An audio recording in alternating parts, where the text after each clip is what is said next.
If you take anything from this video, it's that you should seriously consider having a separate account for anything that makes you negatively emotional.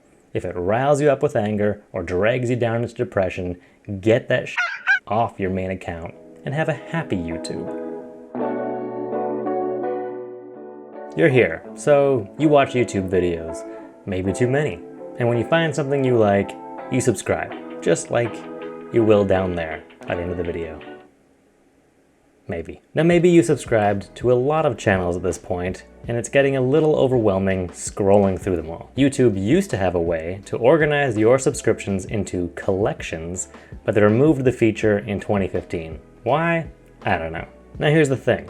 YouTube stops showing you all of the videos from the channels you're subscribed to and starts recommending new channels because you're more likely to binge watch a new discovery. It tries to predict what you're gonna like next, and at the end of the day, it's YouTube's goal to keep you watching YouTube for as long as possible. And if you skip videos from certain channels repeatedly, YouTube will just stop showing you anything from that channel, because that's just not working, clearly, to get you to watch more. That channel is not doing it for you. So YouTube says, well, let's use that space for something you're more likely to watch. Trouble is, it's YouTube making a lot of assumptions, and that's just like their opinion, man. I don't like that. I like a variety of things, and I like to watch what I want to watch when I'm in a certain mood.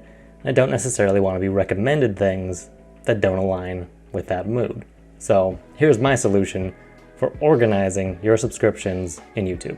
Now, if you don't care so much about what YouTube recommends you, there is a Chrome extension called YouTube Subscription Manager. Very plainly named. Go ahead and get that. But the advantage of the way I'm going to show you how to do it allows you to influence the YouTube algorithm so that you don't just have to lay prey to YouTube's assumptions. For example, if you enjoy the odd trip down conspiracy theory lane, but you don't want to be nudged towards those videos when you're just trying to catch up on pop culture, do it my way.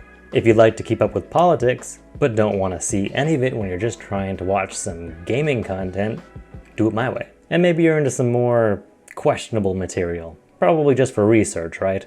Well, don't let those videos pop up in your recommended feed when you're just trying to show your friend a cat video. Very embarrassing, I assume.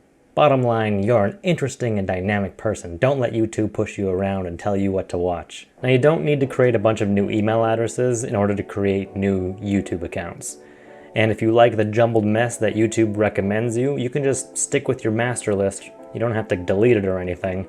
Although if that's the case, you probably don't need to watch the rest of this video. So thanks, like and subscribe, and I'll see you later. All right, so what we're gonna do is create what are called brand accounts. To create a brand account, click on your profile in the top right. Click Add or Manage your channels. Here you can see all the channels you manage if you already have more than one. Then click Create a New Channel. I'm going to name it Fitness is Hard and typo that because I'm dumb. Enter your phone number, enter the confirmation number they'll text you, and voila. A new account free from the baggage of your old one with 0 subscriptions. Do this for as many as you want. I'm dividing mine up like this. One channel for controversial, political, and conspiracy type stuff, etc. You know, the kind of things where people are likely to have divided opinions and you can really rabbit hole to some dark places. And then I'm gonna have a channel for fun, gaming stuff, movies, and the more kind of nerdy, sort of general interest stuff that I like.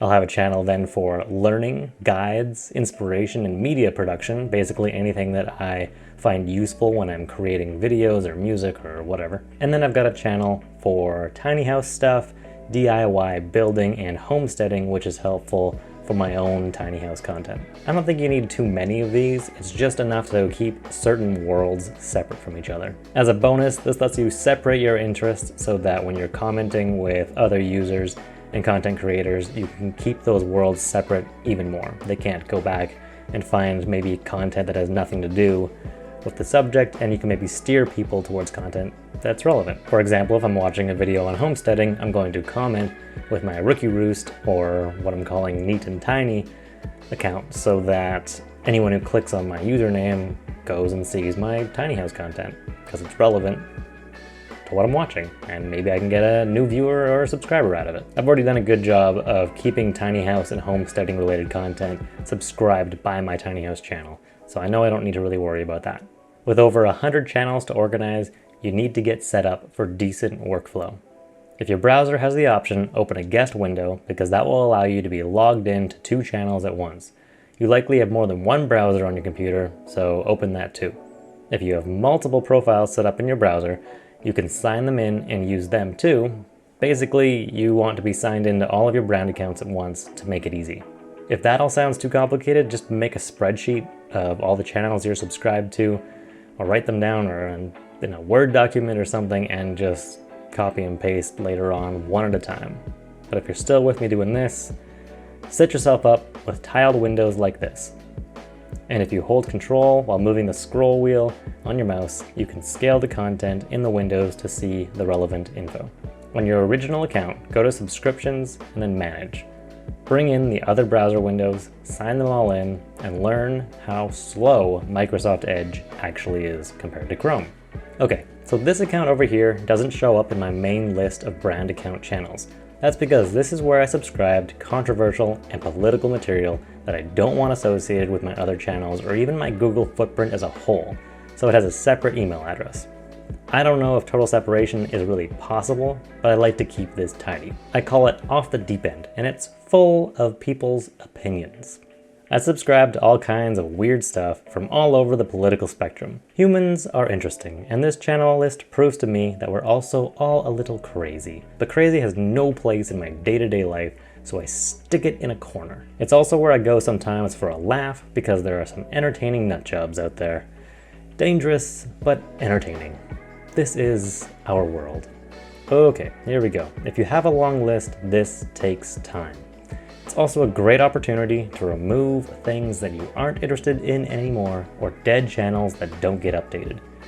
From the channel list here, you can unsubscribe and simply copy and paste channel names into your other browsers, or type them out if you aren't too slow. If a channel doesn't show up when you search, click Filter and under Type, select Channel. Keeping your life organized is important, and I think if you spend a lot of time on YouTube, this is really worth the half an hour to an hour you're going to put in now. And going forward, it's going to be easier to keep it organized. I did this for 144 channels, and it took me about 35 minutes. Most of what I needed to do was separate the fun stuff from the scary stuff, and I left alone anything that was relevant to my main account, which is mostly digital content creation. Now I can stay focused when I'm using YouTube and try to avoid falling down rabbit holes of complete wastes of time. If I'm sitting down to do some work and I'm looking for a little bit of inspiration or maybe a how-to on something, my main account has me covered. If I just want to veg out and be entertained, I have a fun-only list. If I want to see what other tiny house and homesteading channels are up to and get ideas for my own tiny house and eventual homestead, I've got a whole list for that. And if I want to stare into the darkness of humanity, well, I can go off the deep end into news, politics, philosophy, and radical everything. It's good for a laugh, it's good for a cry, it's best viewed in moderation. This kind of content was the main reason I wanted to separate things so that I don't go down any rabbit holes of despair and disbelief. If you take anything from this video, it's that you should seriously consider having a separate account for anything that makes you negatively emotional. If it riles you up with anger or drags you down into depression, get that shit off your main account and have a happy YouTube. Thanks for watching. Hit that thumbs up, subscribe on an appropriate and well-organized account, and go follow me on Twitch and all that other social media garbage if you just can't get enough of me. Have yourself a neat and tiny day. Okay.